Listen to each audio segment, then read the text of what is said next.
Welcome to Dark Dive, a Hellbent Holler podcast.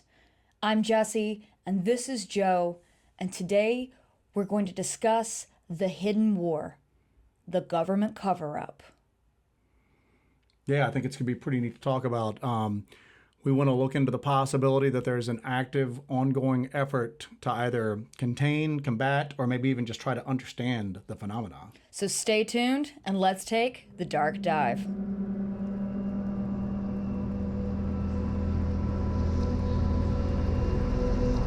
You are listening to Dark Dive.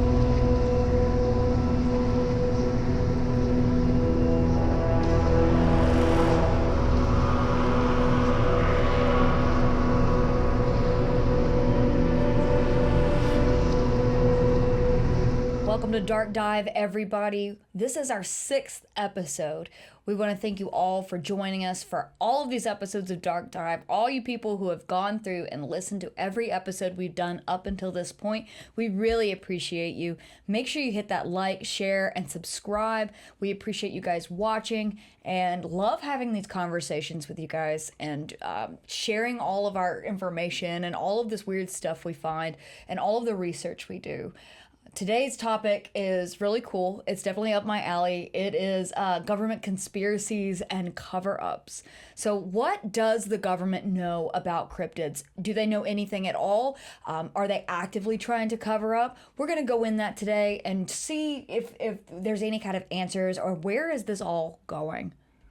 I think when you get down to it, the question of why would there be a cover-up? Why not? Do you know what I'm saying? So Yeah. the government doesn't really stand to benefit hardly anything at all by coming out and admitting that these creatures are out there, that these phenomena are actually occurring, people are seeing them and witnessing them.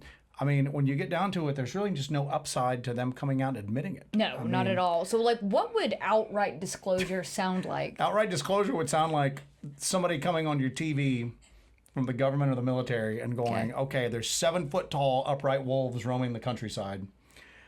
We don't know what they are or where they come from. They're killing people. People are going missing. We can't seem to stop them.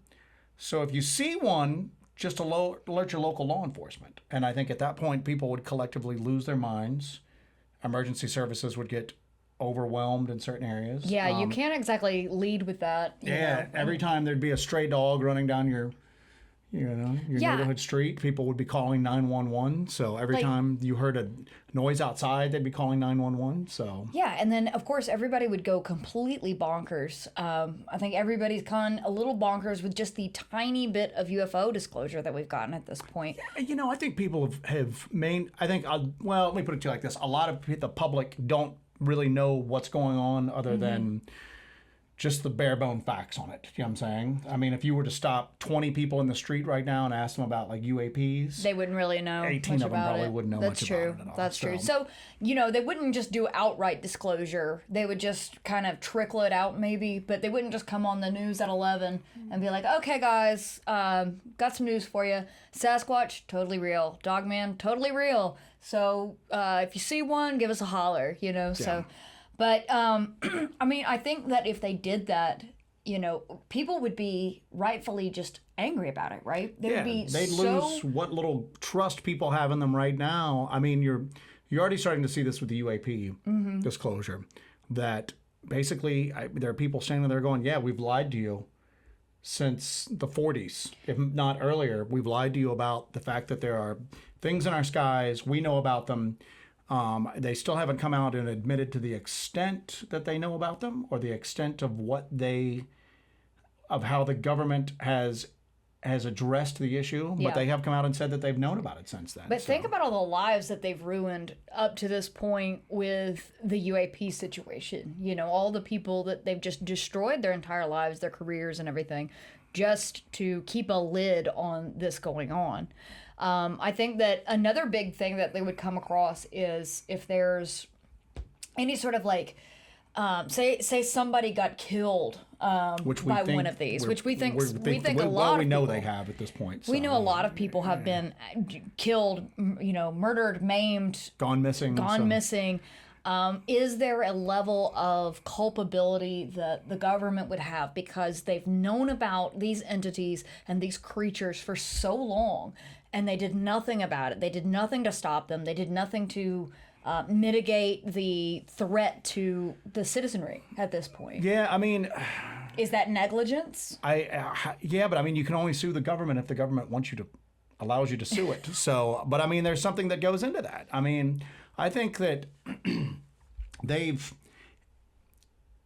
let's just play devil's advocate. Let's say that they know that there's something going on with, cryptid's not a good term for it, but the stuff on the ground, that they know that there are entities on the ground, just like there are craft phenomena, whatever you're going to say, in the air. Let's say that they've known about it for a while and that they've covered it up and that people have lost their lives. If there's nothing they can do about it, I mean, what are you going to do? I mean, obviously, you can't even really be a prisoner in your own home because the phenomena enters people's homes sometimes. Yeah. Look at the UAP, the physical entity portion of that, like with abductions and all of that, I think would tie in with what we're talking here. Not just the lights, but the actual, like, biological, whatever they are, creatures on the ground. I mean, being in your house has no effect on that. That's where they come in and get you at. You're mostly abducted from your home. Like the tendency of people and like how people think. It's like, well, there ought to be a law, or the government needs to come and save me. They need to do something, Yeah, I mean, they would go at it, but I mean, and I think that's why, if there ever has been a cover-up, that it's continuing to this day. They're sticking to the lie. Yeah. Because regardless of the reason for the initial cover-up, and regardless of the reason why they have kept it going for so long, you just need to keep it going at this point. I mean, what are you going to do? Come out and just go?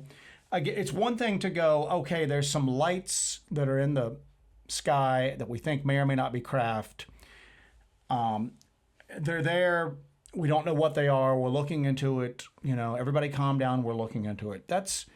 Conceptually, that's a lot different than going, there's large 8-foot-tall hairy bipeds running through the forest, or there's large upright wolf-like creatures, and they're taking people. And some of the things that, some of the stuff, the rumors have been true, that, this is why people have gone missing. Yeah. Hey, this is what happened to Dennis Martin. This is why there were special forces involved with the search. There's why these rumors that there were people dealing with these creatures afterwards, they're all true. You know what I'm saying?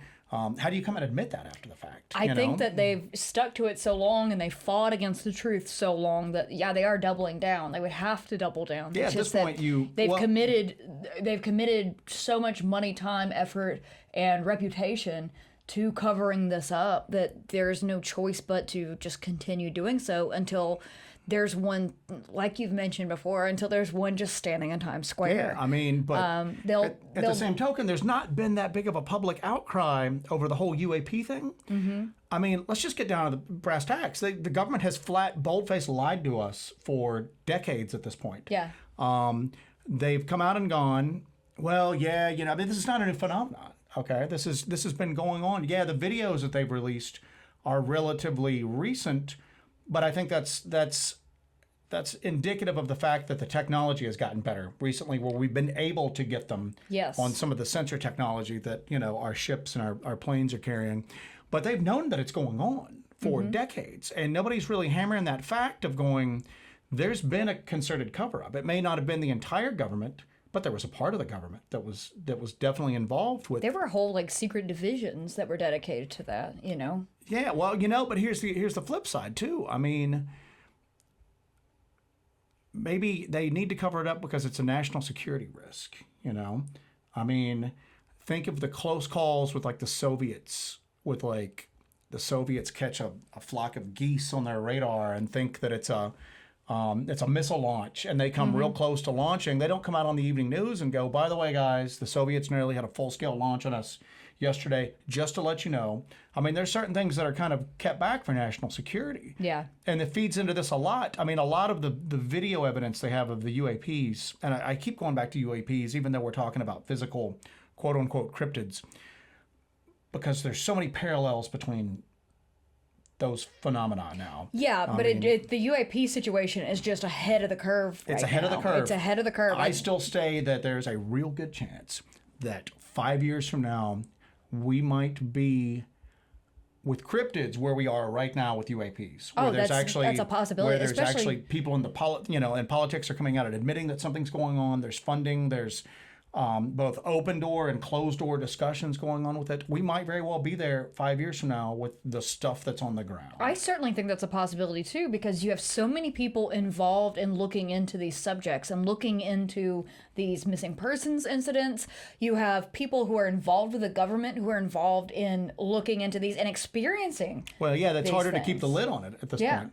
And I mean, look at it too. I mean, let's look at it like this: the proliferation of just technology that's available to the common person on the street. Oh yeah. I mean, the stuff we're walking around with is all stuff that any private citizen can get. And you couldn't have got any of this stuff 10 years ago. 10 years ago, you wouldn't have the level of tech that we roll out with. So eventually, I think that's going to catch up. I mean, you've got people out now with like military-grade night vision, military-grade thermal imaging. It's getting harder and harder. Like 10 years ago, could you sit at home and then just 2 days later, a Geiger counter shows up, or you sit at know? home and then just you bust out your credit card and then you've got thermal imaging that is equal to what the military had not too terribly long ago. So I think that as that gap closes, it's harder and harder to keep the lid on it, and more people are getting involved with it. Now, when we say more and more people, it's still a real small portion of the population.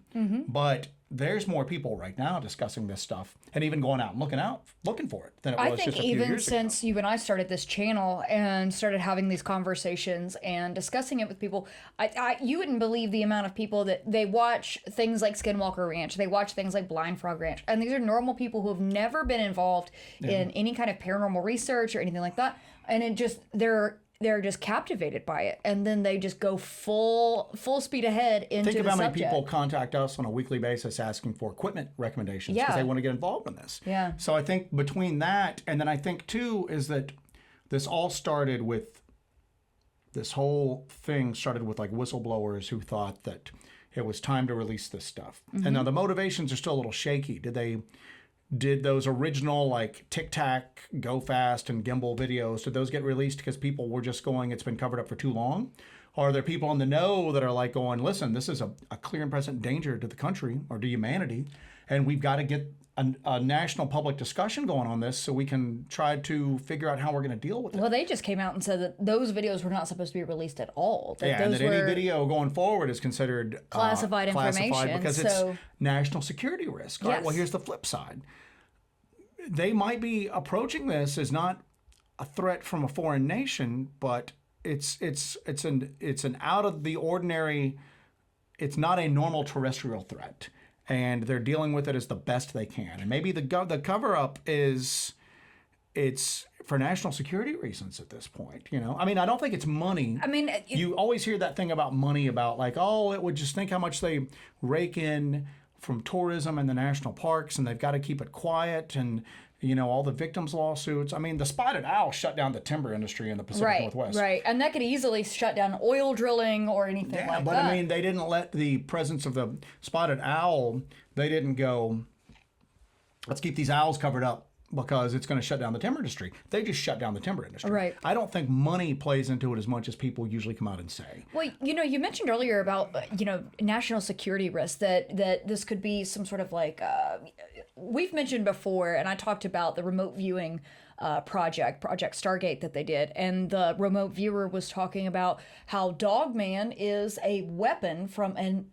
extraterrestrial or extra-dimensional threat, and that they were put here a long time ago to lie in wait, and then be used as a weapon against humanity. So if this is true, it's a stretch, but if it's true, that's a huge threat to national security, that you have these creatures that seem like they have some sort of bio armor, they have supernatural abilities, they have the ability to, and that supernatural ability may just be the result of alien tech that Yeah. is just more advanced and just outside the scope of our usual tech evolution, so that it seems supernatural or paranormal or magical to us at that point. So, But it seems like they have the ability to telepathically communicate with people. well, maybe it's not an alien super weapon. Maybe it's a government super weapon that has either gotten out of the lab, or it's just being tested like this. I mean, come on, man. The government's not above throwing a few, So these are not super soldiers from an extra dimensional, they might be a extraterrestrial. super social thing from like the U.S. government, man. Yeah, I mean, that's always a possibility. I mean, they're obviously not above sacrificing American citizens when it suits them for national security. I mean, it could be. All right, let's take a flip side. Let's go real dark and just kind of like with it. Let's say that you always hear, let's get real conspiratorial, that there's a satanic or a demonic influence upon the government itself. Okay? Yes. That, I mean, let's just say that there's a demonic aspect to these entities. Maybe the government cover-up is taking place because there's the same elements that are causing these creatures to exist have influence on our government. And their cover-up is to help these creatures advance whatever their goals are, or just to stay hidden as opposed to protecting the public from them. So it's a bureaucratic dogman satanic possibly cabal. so, man. Okay. So at this point, I mean, you've heard a lot about this recently because apparently there's factions within the Pentagon that think a lot of that the UAP activity has a demonic source. Okay. Apparently, there are some people that take. There were some memos from the Vatican about this possibly being exactly. Demonic in nature. Well, here's the deal, though. If those forces are, let's just say, satanic forces they're present and they're true. I mean, they're going to work within the existing power structure. That's the Vatican, the federal government. So maybe the small, like, insulated cells of the federal government that are responsible for the cover-up.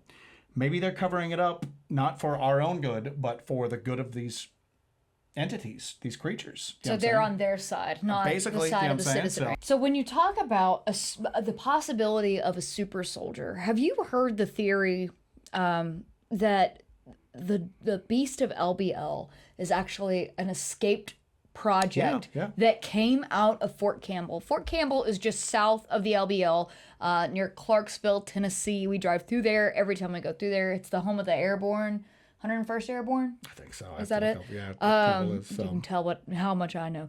But Fort Campbell is right below the LBL. It's probably less than an hour away from the south end of the LBL. And there's a theory that's being bandied about that perhaps the Dogman that is in the LBL is actually an escaped experiment Or it's done been taken there on purpose from Fort Campbell. to train at this point. And that might very well be it. I mean, if you look at the LBL, look how, again, the areas where these attacks and these sightings happen at, there's not a lot of people. You know what I'm saying? And that would be a perfect place if you wanted to kind of get some field testing done with one of these creatures to do it. And if you lose a few people, you lose a few people, I mean, again, it's obvious that the government is not adverse to losing a few citizens out of the almost 400 million they got in the country right now. Yeah. 10 or 20 a year in the welfare of the few, as opposed to the welfare of the many at this point. So, And there's been, when you talk about the government being involved in creating these creatures, there's been disclosure on experiments happening to create chimeras, human-animal hybrids. There was legislation that they were talking about trying to rein it in, and you're going, well, if there's legislation to rein it in, what needs to be reined in? You guys have obviously been... I mean, they have. You go to DARPA, like a government agency that is just it's paid to game outlandish theories. You know what I'm saying? Mm-hmm. It's paid to game scenarios that normal people wouldn't sit around and think about. Okay? Because they're supposed to get ready for some kind of black swan event. Exactly. Correct? So, but the thing is that if you're looking at aspects that are so outside the realm of possibility, they're not just gaming how to respond to it. They're probably gaming how to do it as well. And I mean, the reports that you get of these creatures, they operate, their physical capabilities are far outside of regular humanities, They seem to have abilities that verge on the, verge into the supernatural. Yeah. And I mean, that would be a weapon. That'd be a good weapon. Oh, at this point, absolutely. so. And we know for a fact that the Chinese are experimenting with chimeras, Yeah. and that their research has gone beyond possibly what we have done at this point, because they don't. Well, what they will know, again, I don't think that there's layers with the U.S. government that we probably never. You would say on a surface level that the morality involved with human chimera experiments would just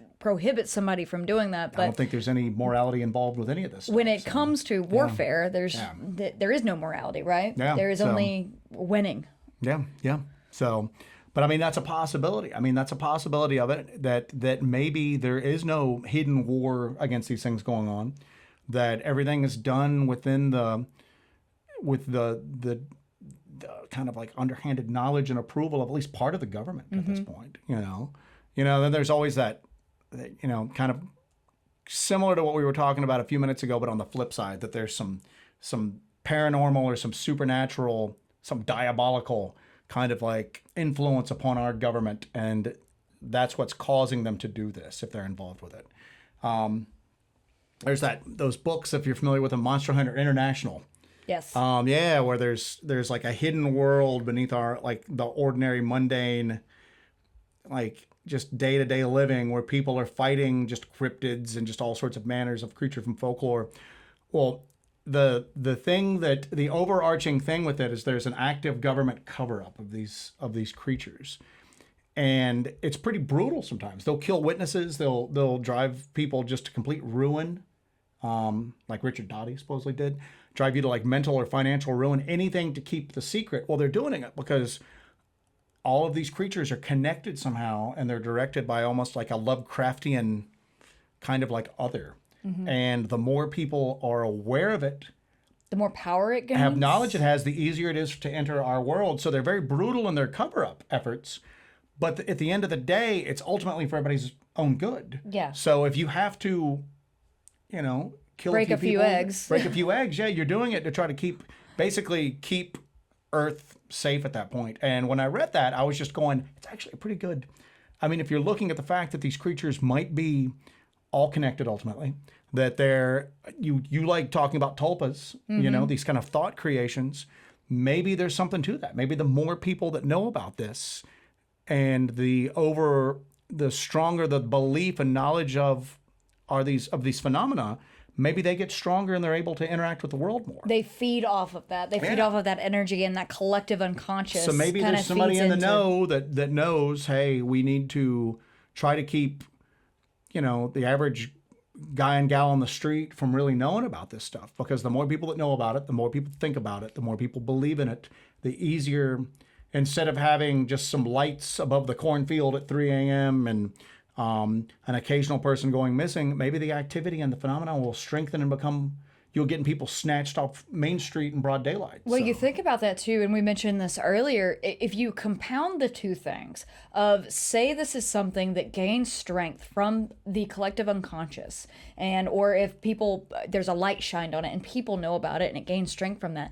Also, with that disclosure comes what we mentioned earlier, total chaos. And that ramps the energy up more and more. And it becomes just it feeds into one another. And you could just have complete just anarchy all about. And then these things have gained some sort of insane amount of strength from it. Seems like a total doomsday scenario. Well, I think that what feeds into this is that if the craft or the lights that you're seeing in the sky, if the government came out and said, all right, everybody, here's what's up. There's a planet 3 light years from us. They're about 100 years ahead of us in technology. They're able to fly here. They seem to be doing some sort of observation, but it's okay. We've developed weapons that will be able to do them. We are communicating with them. Everything's all right. You're going to see this. We have everything under control. This is what's going on. People would be shocked, but that's something that you can kind of wrap your head around. Right. Okay? You get back to the thing where they sit there and go, we don't know where they're coming from. They don't seem to be coming through interplanetary, even interstellar space Expected avenues. coming to our planet. We don't know how they're getting here. We don't know where they're going to. We don't know what's happening with them. There do seem to be people going missing. We don't know what they want. We don't know what they want. That's terrifying. Now, the Yeah. same thing on the ground, okay? If somebody came out and gone, hey, listen, through wolves breeding with coy dogs and everything like that, and just environmental pressures, it seems that we have some coy dogs or wolves or coy wolves or whatever that have gained the ability to stand upright. And it's a biological marvel. We have, field biologists looking into it. You may see this occasionally. People would go, wow, that's really interesting. And then they would just move on to the next story. Not to worry, folks. But it would Not just to move worry. on to the next story. Okay. Yeah. We know that bears and mountain lions and even wolves kill people in this country every year, and people don't flip out. They don't stop going into the woods. No, and we've discussed this on our live streams before. The past couple of weeks is that the DNR and wildlife management and everybody, they deny that mountain lions are even in an area like this. So they deny something as simple as that. Simple as a mountain lion is in this area. So think about something that's like you said, like an 8-foot tall Yeah. upright canid. But I think too that I don't think they know any more than what we do. And I think that if they do have some of these things in labs, they maybe got it and they're trying to figure out what it is and where it came from, and they're experimenting with it. Just like they think that there's theories that we are trying to back engineer or retro engineer alien tech that we've gotten gotten possession of. Yeah. Maybe we have gotten possession of some of these entities somehow, and we have tried to, I don't know, engineer them to try to for our own uses or to try to figure them out. I mean, It would make sense. I mean, if you get that, it would make sense for the government to do that and just to learn more about what is this threat? Is this a threat? You yeah, know? and the thing is too, but you get back down to it, as we talked about, is there a hidden war going on? So those are the reasons why they might be trying to do it. But how are they doing it? How are they doing? How they're obvious? You can look at some things that make it appear on the surface that at least elements of the government are in conflict or trying to contain these things. So if you go from maybe from the starting point that these things are an entity created by the government or that the government has knowledge of them, but can't seem to eradicate them or maybe wants to keep them around, what would be the next best thing that you could do is contain them. Where they are, or get them to a centralized location or several centralized locations. And then that way you have a spot where you can monitor them or you can possibly experiment with them without anybody knowing about it. And so that's what takes us over to the containment theory. Yeah, that they're out there and that for whatever reason they either don't want to or can't, like you said, eradicate them. At least they have an idea of where they are. They can kind of keep them in a location where they can sort of monitor their activities, or they can themselves perform experiments or training with these things just without the citizenry knowing. Let them out and see what they can do. You know what I'm saying? Again, you go to this is that... So what we're referring to with this is the possibility that these creatures, whether it be Dogman, Sasquatch, what have you, that they could possibly be in containment situations within national parks or LBL. federal lands. Yeah. Well, you get down to this too. It's that if you did that, if you kept them in sparsely populated areas or sparsely visited areas like this, you're going to occasionally have some crossover people, but it's just another crazy sighting for the most part. Think about it. The average person on the street. You have to kind of step outside the quote-unquote cryptid community for a moment where everybody talks about it. Everybody's up on the lore and all the photos that make it online. The average person in the street thinks this is crazy. And if you come up and tell them, I was in Smoky Mountains and I saw this creature and da-da-da-da-da, and I have some photos, but it was so quick, it was blurry, they're just going to go, yeah, whatever. They're just going to... So it's a great cover for it. Do you know what I'm saying? Oh, yeah. In a way, they don't have to do a lot to cover it up because people are so willing to cover it up themselves and to not address it. So there's a big swath of land in the Great Smoky Mountain National Park that is, it's that huge section. It's north of Fontana. And there used to be a town there. There's a bunch of cemeteries still there. You can access it by boat. Or it's about a 10-mile hike to get to like a backcountry site out there. But that whole area is one of the largest like, swaths of wilderness in this part of the country. Yeah. And it's just completely untouched. And it's been completely, most of that land has been completely untouched or explored by humans in centuries. Well, the Smoky Mountains, the attendance to that park is setting records right now, but everybody's concentrated in a very relatively small part of that park. If you have ever driven through Tennessee and tried to go to a trailhead in the Great Smoky Mountain National Park in the past 3 years, and I know the past 3 years has been just gangbusters for it, it's been insane. That trailhead parking at every one of those, It's maxed out every day. outside of like Gatlinburg, is insane. Insane. But once you get past the first 2 or 3 natural barriers, there's nobody there. You know what I'm saying? I mean, there's nobody there. I mean, people stick to Trails. very easily predicted areas. You know what I'm saying? So, and that goes into that. I still think that the fact that firearms aren't technically allowed in the LBL except for the area where hunting's allowed, and then it's only during hunting season, and it's almost like they'd rather lose a few people than let one of those things get killed and end up on the evening news, because the LBL is such a unique spot because it's so large and it's remote because of the water. There's not a lot of people there, but some good old boy plugs one, throws it in the back of his pickup truck. 30 minutes on the trace, and he's into a town where there's people gathering around looking at it, taking photos. The genie's out of the bottle. So that's why I think that they've done so much to make that place just unattractive to visitors, and they're so harsh officially on whether or not you can carry firearms there. Because I think, again, they would rather that there be another story of a missing family or some strange deaths than have one of those things get harvested. And I just think it's really interesting when it comes to the LBL with the terrain and how it's kind of structured. So if you've never been to the LBL, you can look at it on a map and see. But it is the largest inland peninsula in the United States.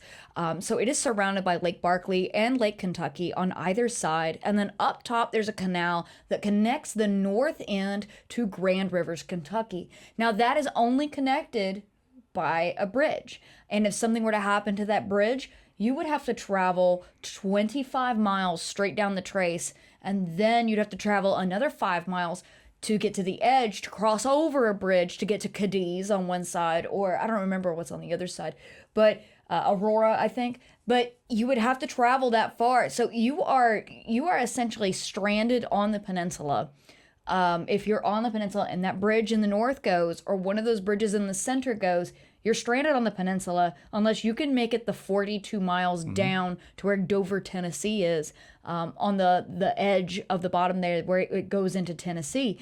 So other than that, there's nowhere else for these things to get off, and there's nowhere for anybody else to escape. So if they wanted to, say they wanted to lock down the land between the lakes, say they wanted to isolate it completely, nobody's allowed to go here, it wouldn't be that difficult. You take out those 3 bridges and then you just shut down the south end, and then it's completely contained. So if you had some sort of incident where whatever's contained there got sort of out the frame and got out of control in such a way, they could easily shut that whole peninsula down. And I keep expecting to see that someday, where the LBL has had some sort of incident, or a chemical tanker was traveling the trace even though they weren't supposed to, and they wrecked. So we've had to shut down the LBL. The bridges are closed, and the access from the south is done. Something I've noticed about the LBL too is that a lot of the stuff that really attracts people and really brings people into it is on the south end. It's on that south of Golden Pond. So there's a visitor center at Golden Pond. That's where the planetarium is. Right by that is where the elk and bison prairie is. But just south of that, you get into Tennessee. That's where the off-road trails are, where you can four-wheel and do all that stuff. There's also the Wranglers camp down there. They have where you can go ride horses. But that's where a lot of the stuff is that draws big crowds and a lot of people in, is down in that south area. So it seems like that they've kind of centralized what would be recreation area, right? Yeah. So that leaves the north end to be pretty much deserted except for a few small campgrounds that dot the edges here and there. So that's a perfect environment for something that is a large predator to thrive without being seen or disturbed in any way. Well, I mean, by the same token, the national parks are like that too. I mean, there's commerce on the edges and everything like that, but you get deep into it and there's really nothing around you. There's not a lot of people in there. And Teddy Roosevelt, he greatly expanded the national park system, and obviously he was a believer that there were some strange creatures on the ground. Mm-hmm. He might have been read into a certain extent even back then. I definitely think that when you get into it, that if there is a government cover-up or effort against them, that it's centrally directed. Some of the local municipalities, like county sheriffs and all that, they may not know exactly what's going on, I think to varying degrees, but they're pressured and there's a lot of pressure put on them by the feds to kind of do this, and they don't ask a lot of questions. Or there might be one or two people within a municipal department that knows what's going on, and they kind of direct it, and everybody else just knows to kind of go along with it at that point. I mean, and that ties in directly with David Paulides, what David Paulides talks about. I got his quote here somewhere, but I think it was in the first Missing 411 book where he says the Park Service was doing everything possible to keep a lid on the publicity surrounding the missing people. The park ranger that David Paulides was talking to explained that non-law enforcement employees weren't privy to all the information, but that the upper levels of law enforcement supervisors inside the Park Service were concerned about the numbers and certain facts surrounding the specific cases.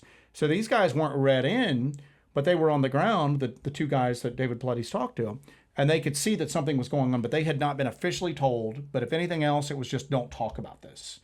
So nobody ever came out and brought everybody in a room, and there were slides, and this is what we're keeping hidden. Yeah. Don't talk about this. You run such a risk of having a whistleblower come out after that. Well, I mean, they had whistleblowers come out as it was just because they pieced it together on their own.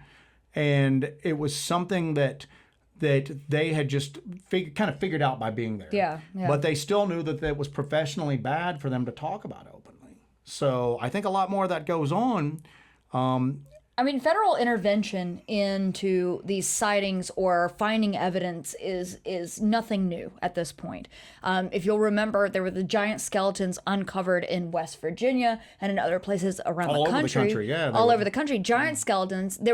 They wrote about it in newspapers.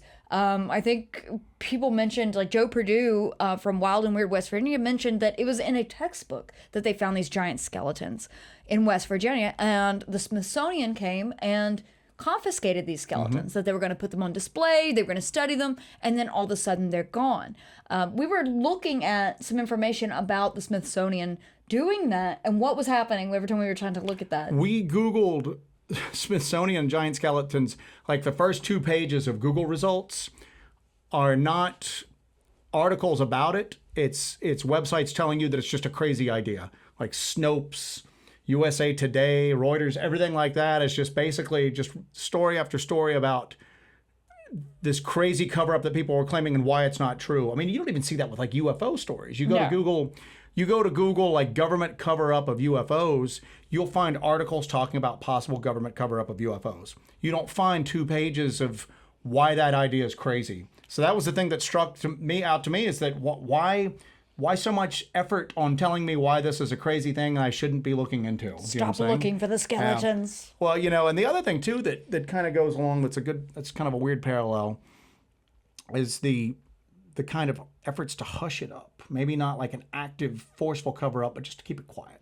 Well, because you'll have people who have these experiences, people that see these entities and experience them, and maybe they want to talk about it. Maybe they want to tell people about their experiences. Well, there's a parallel just how the UAP, UFO phenomenon has people that come in to quiet it up. The Men in Black. The Men in Black, yeah. So, but with the Men in Black stories, just like the UAP stuff, it's got a paranormal tinge to it.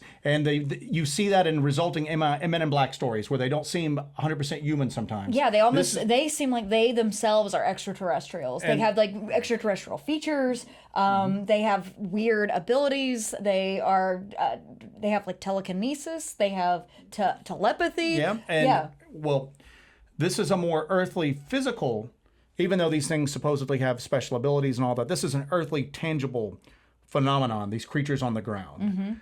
And the efforts to hush it up seem like that kind of follows suit. They don't.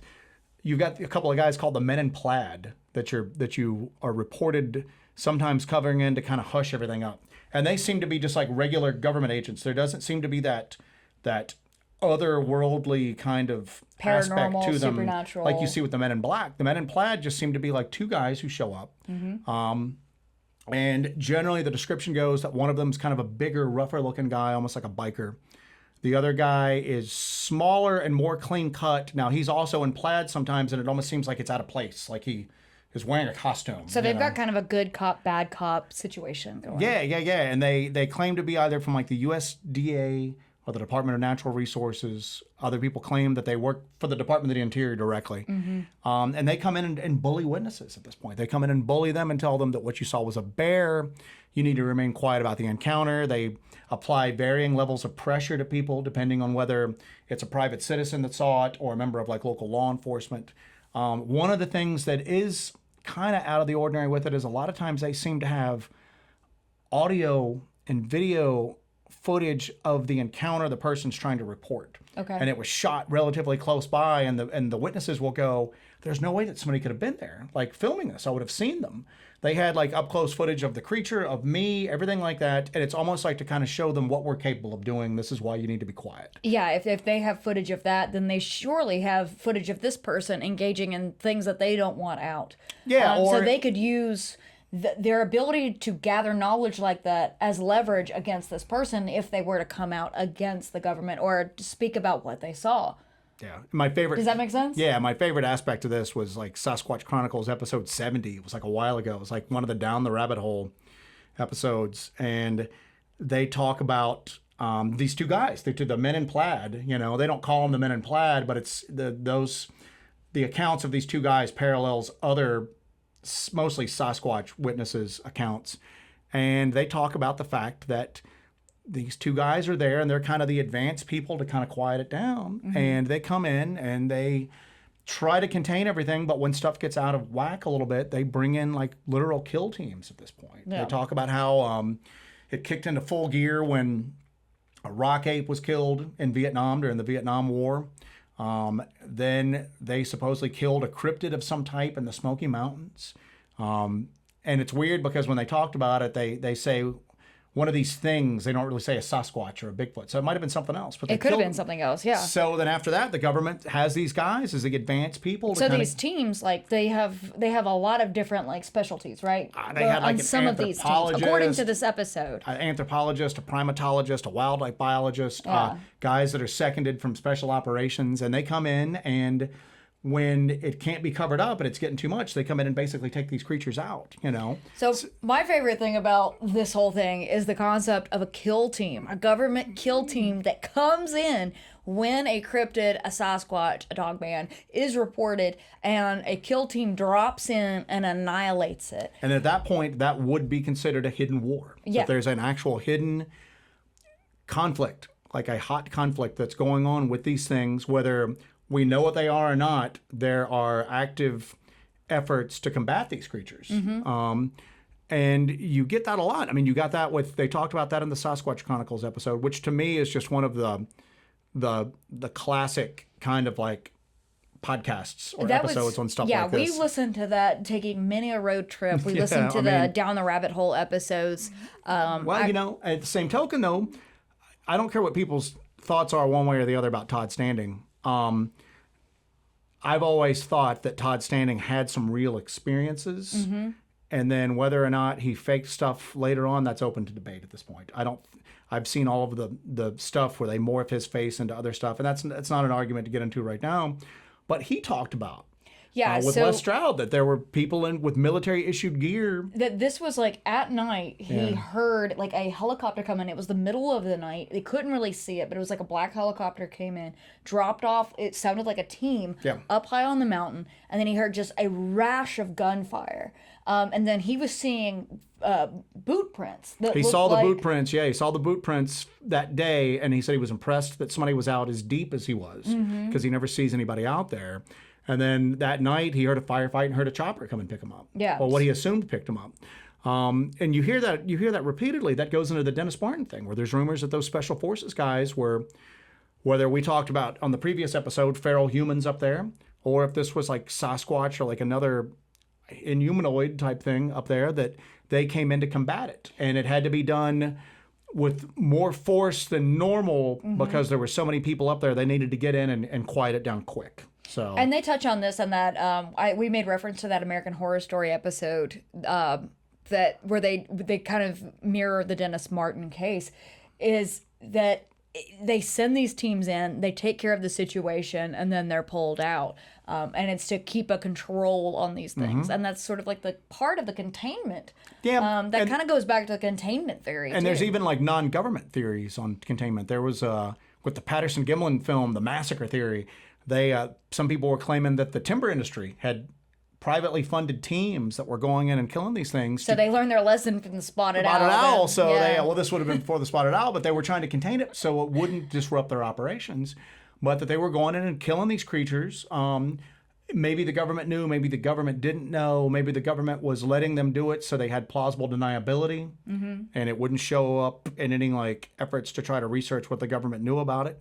But that was one of the things where they were talking about how the timber industry had people, a mixture of like military and like big game hunters that were coming in and like killing these things. So going from like a physical contact situation with a kill team, going from witness intimidation with, say, the Men in Plaid, the Men in Black, and all of those entities, let's go now to fifth generational warfare and disinformation agents. Because I think if you ask me right now what's going on, I think that there is a combination of kinetic, like warfare on the ground to varying degrees.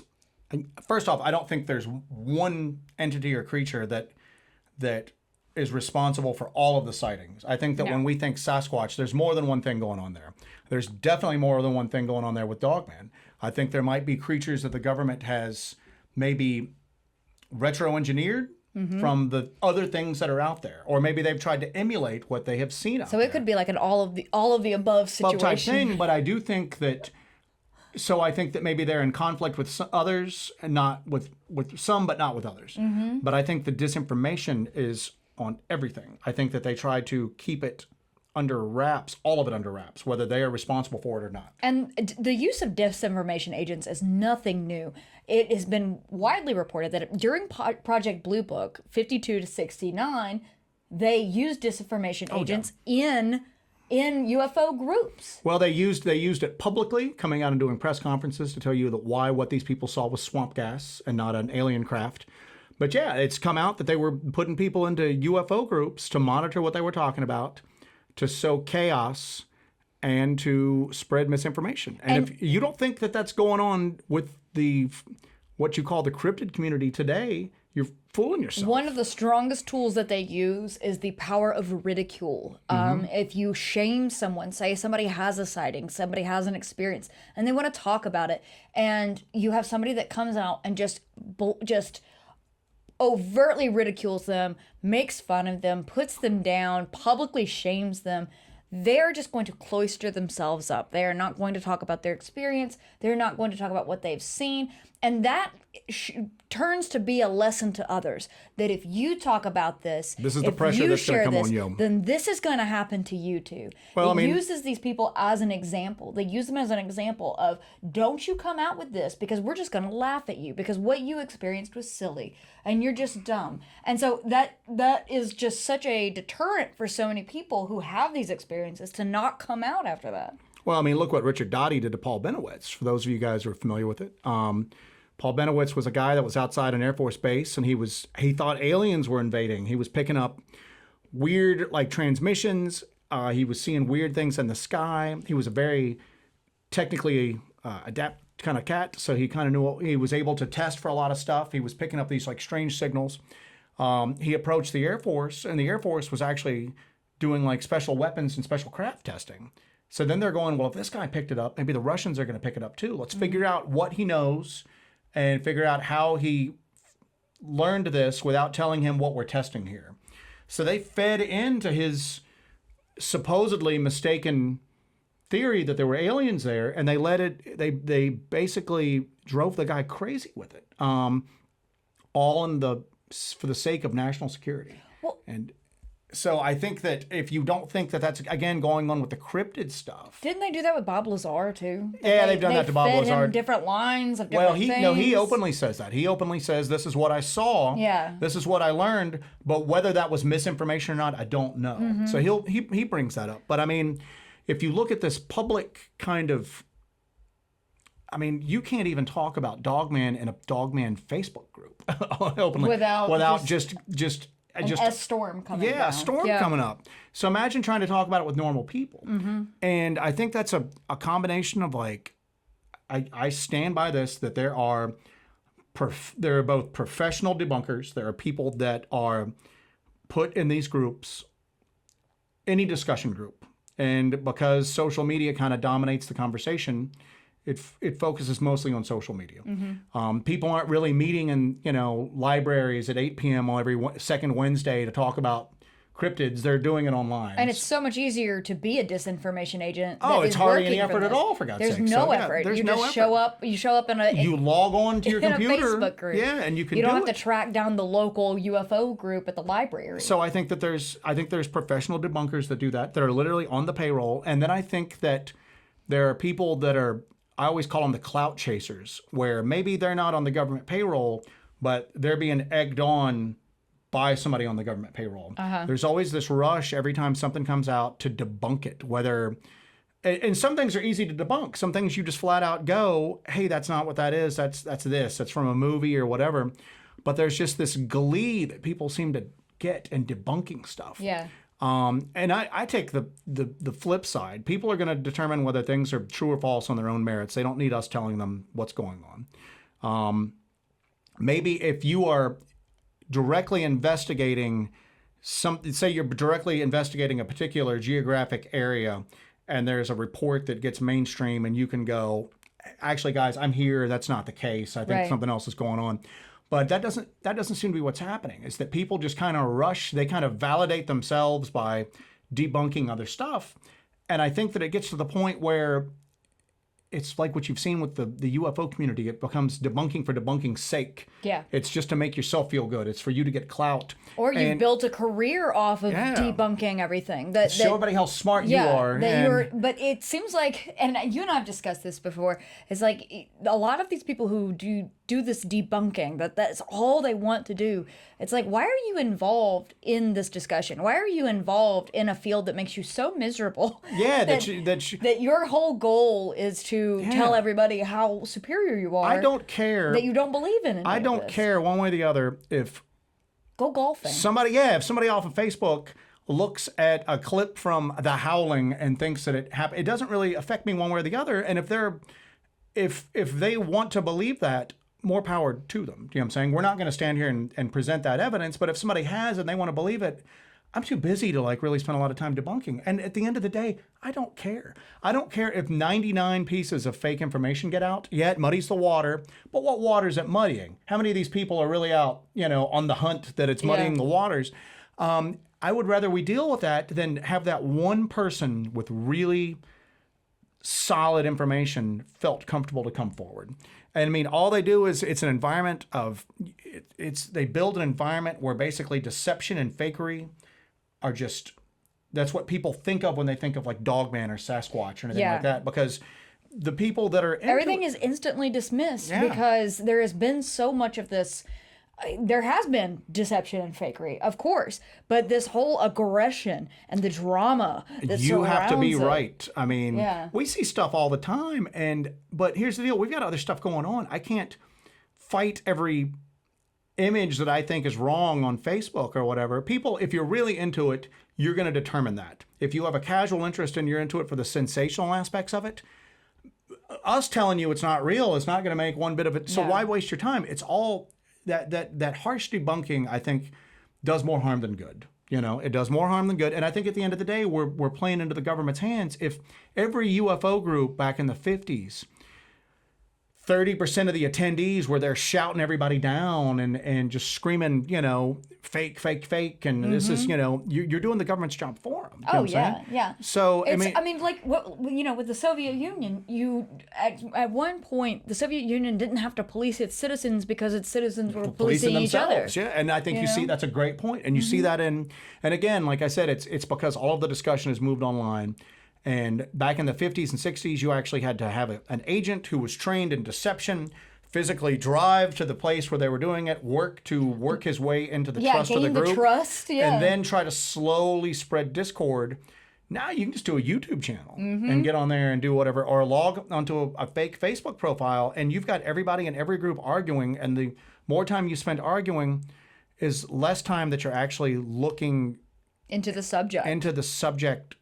You've been derailed at this point. And I mean, I see it, like I said, and it's sad because especially with, you know, Bigfoot's famous for being a very argumentative community. The Dogman communities, they make Bigfoot people look like amateurs at it. And you've just got these people who I'm just gonna say it, you've got these people that don't really do anything other than listen to YouTube accounts, and they have very strong opinions, and they spend all of their time trying to debunk other people because that gives them a rush, an endorphin rush. Great job there, guy. You know, enough of that. Spend your own time. Go research something, man. Yeah, you know? we've had people, they'll watch a video of ours where we have like video evidence of something that we've experienced. We have it on video and we present it. And they're like, well, you know, somebody said in a story from a podcast that is not possible. I'm like, what? Yeah, I mean, that doesn't even, that's just, that's part and parcel to doing this. But I'm talking about the people that have strong online presences and they have to show how other people are fake. Great. Yeah. So great. I'm sorry. So somebody's grandmother who collects like Bigfoot coffee mugs and she gets like little Bigfoot, you know, coasters and everything like that, and she's got a casual interest in it. She saw something that wasn't true, and you spent your day telling her she's an idiot for looking at it. Good for you. What has that done to advance the, well, you know, misinformation? Yeah, misinformation's bad. If you're seriously into this, you're gonna figure it out. If you're casually into this, being told that everything is fake and wrong and everything like that is gonna kill your casual interest, and the topic's never going to advance. You know what I'm saying? Yeah, for sure. Topic is because some of the strongest proponents are telling everybody how crappy and fake everything is all the time. So, but anyway, like I said, I think that's like you said, that's fifth generation warfare. I think that's encouraged. Oh yeah. I think that's encouraged a lot. I mean, you know, and the feuding that just takes place, I think is encouraged to a certain extent. Oh, for sure. I mean, we've had people try to generate feuds with us, and we just sidestep it because who has time for that? I mean, you know, if you're seriously involved with this stuff, you've got to realize that maybe that person's not doing it on purpose, but they're being encouraged, maybe subtly, maybe not so subtly, to do this stuff. And at the end of the day, it's the friction and all that doesn't do anything to advance the topic. Nope. It may be sensational. It may be good for some funny kind of internet lulz, but at the end of the day, it didn't do anything to advance the topic at all. But so that's going from kind of a grassroots perspective within groups and within sort of from the people themselves, and the people policing themselves and policing each other and everything like that. But say some of this does kind of get out. Say this goes to a wider audience. Say this gets bigger and bigger, or there's a piece of evidence that comes out and it reaches a wider audience. What apparatus are you going to use at that point? Is the government going to use at that point to really stamp that down? Would be the media collusion. And that'd be easy. It would be so easy to at do. this point. All of the media is controlled by just a couple of companies at this point. The fringe media is laughed at and trivialized no matter what they bring out.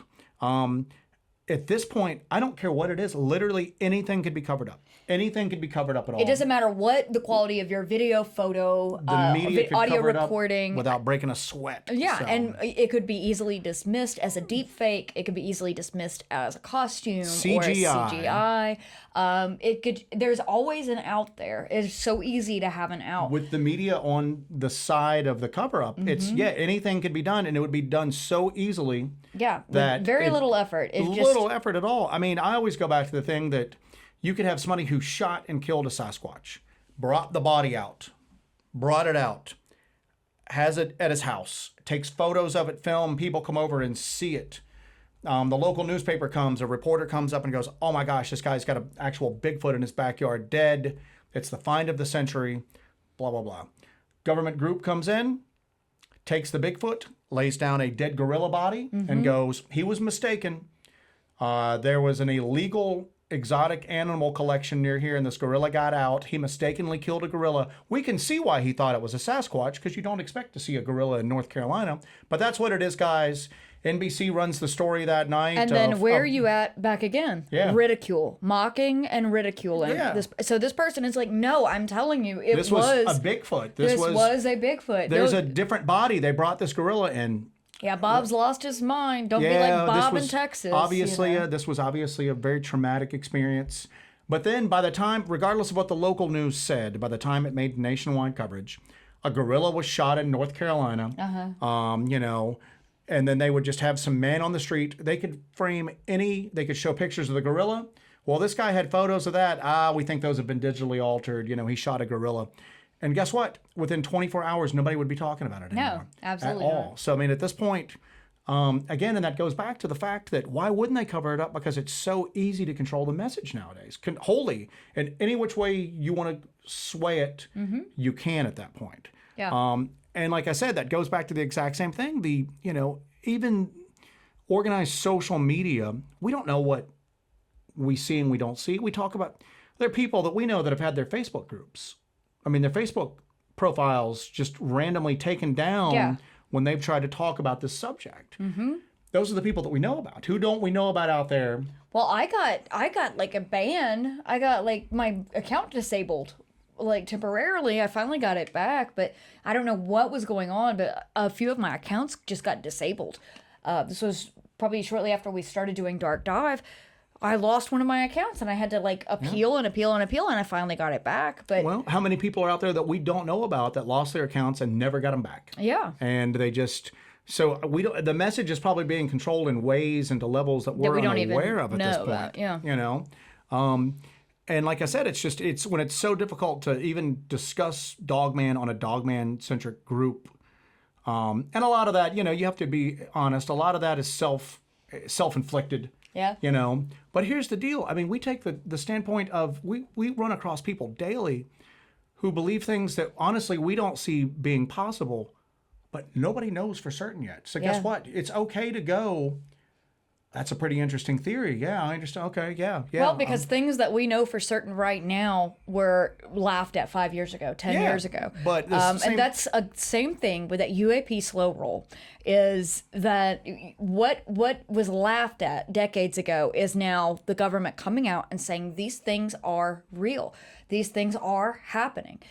This is now classified and probably a national security risk, but they're admitting that these things are real. And I think that what's going on with cryptids and in humanoids, I think that's the direction that it's going in. Yeah, I stand by the fact that regardless of everything we've just talked about, I think the end of the cover-up it's coming near. The end is near. Nigh, yes. Yeah, I think that more and more people are taking a serious look at this, and they're not just being, the sensational creepypasta and just made up YouTube stories are kind of the gateway drug. And then enough people have gotten into this that they've started to take the comments and the questions that we get we talk about this every week, are so insanely insightful and intelligent, and just people come to us with stuff that I go, we spend a lot of time thinking about this, and we have people come up to us and send us messages, and I go, I've never thought about that before. That's because Hellbent Holler has the best viewers out there. Yeah, I think that's growing. Those people that take a very serious, thoughtful look at this,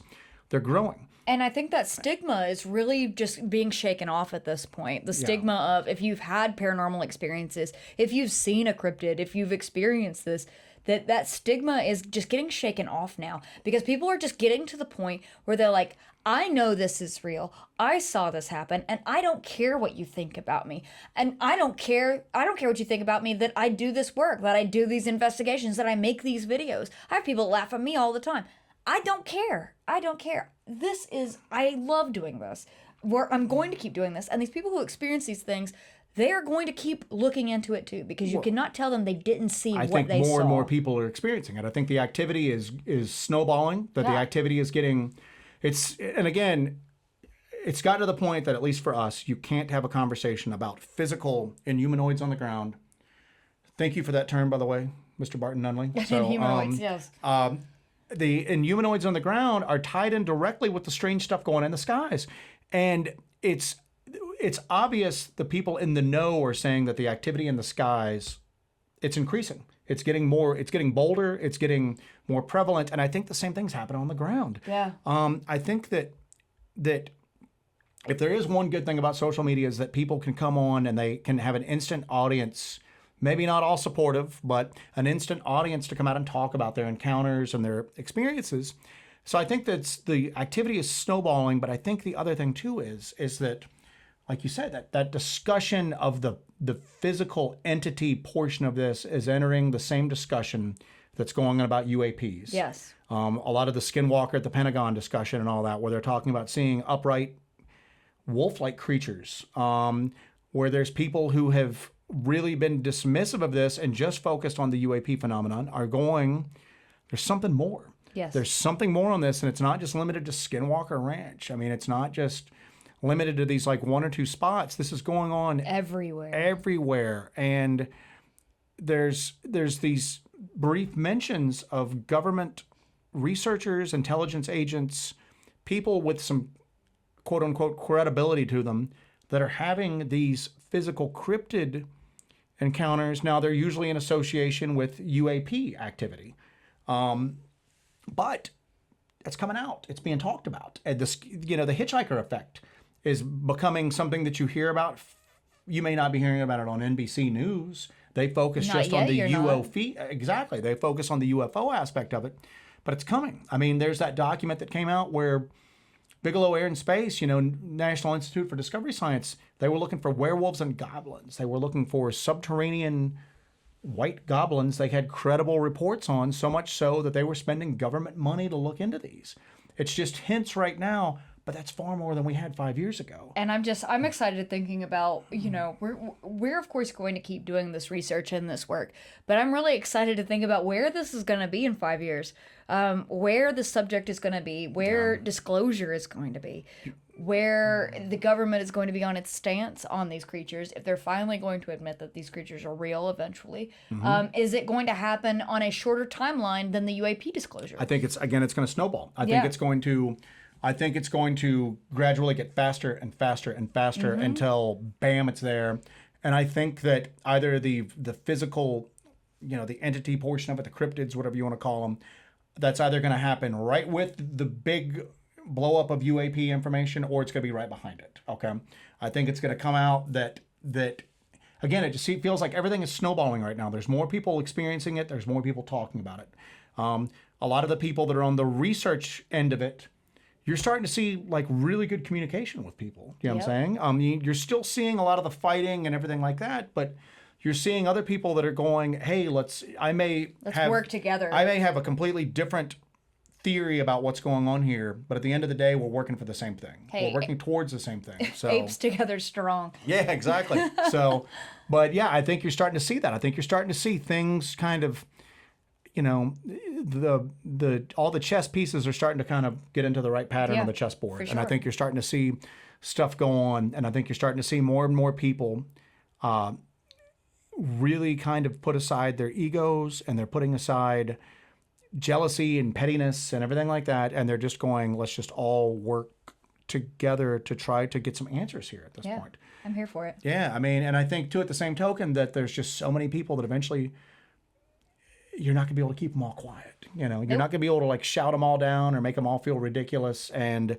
there's more and more people that are coming forward, just going, again, we always talk about Martin Groves came forward and he was just like, I'm retired now, man. I'm going to talk about this. I understand that this is going to cause. And he's met such a supportive community of people. He's that met a lot of come roadblocks, together. though, too. So yeah, for sure. But again, you get more people like that just don't let the roadblocks slow them down. And you get more and more people like that. You get more and more people that are willing to kind of just put their money where their mouth is looking into this. And again, I think it's just going to keep building, and the cracks are already starting to show in the cover, and the cover is just going to get blown eventually. Yeah, so. I'm really excited. I'm really excited about where this is heading, and I'm glad that it's like ramping up. I'm glad that things are accelerating. It seems like sightings are accelerating. It seems like people talking about it is accelerating. More people getting into the subject. That's getting bigger and bigger and bigger.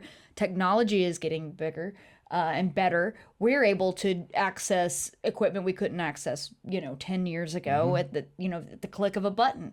And I think that this is all leading up to possibly us getting a handle on this and then overcoming all of these barriers that are put in the way of the powers that be. I don't think it's impossible anymore. I don't think it's impossible. Sometimes it felt like you're tilting at windmills and you were just doing it for your own personal like edification. But now I think that you're starting to feel that there's a possibility that we're gonna get some movement. We're gonna learn the truth on this. So. I love that it goes. We're ending on a positive note on that. Yeah, exactly. So that's awesome.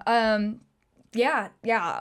So do you guys have any thoughts about government cover-ups? Do you have any personal stories? Have you ever been visited by the men in plaid? Do you know anybody that has?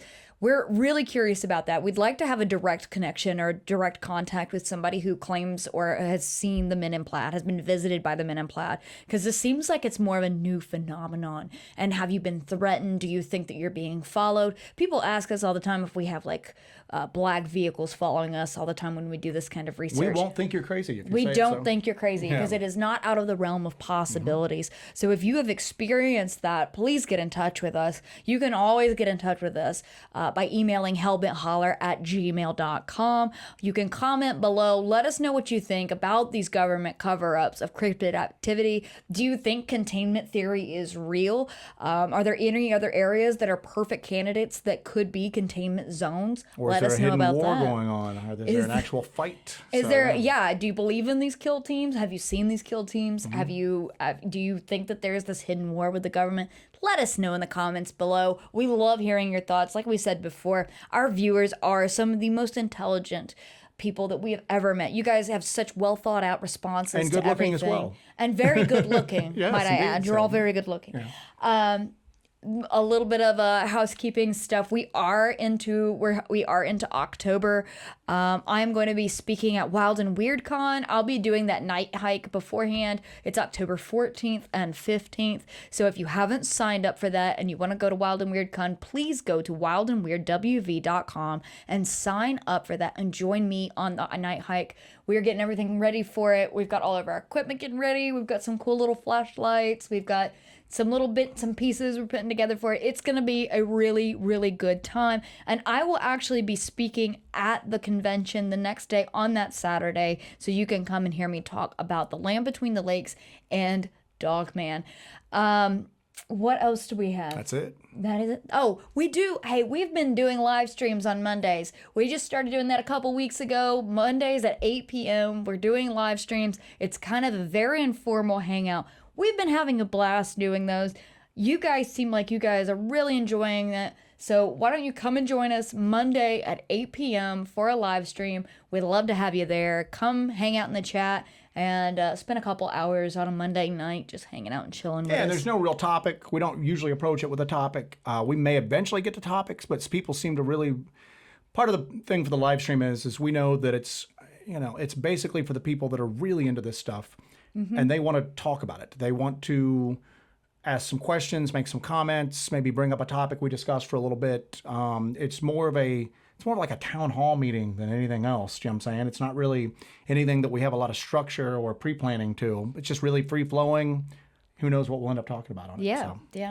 Well, we're going to wrap it up here. Thank you for listening to Dark Dive. And let's hope we don't get a visit from the men in plaid.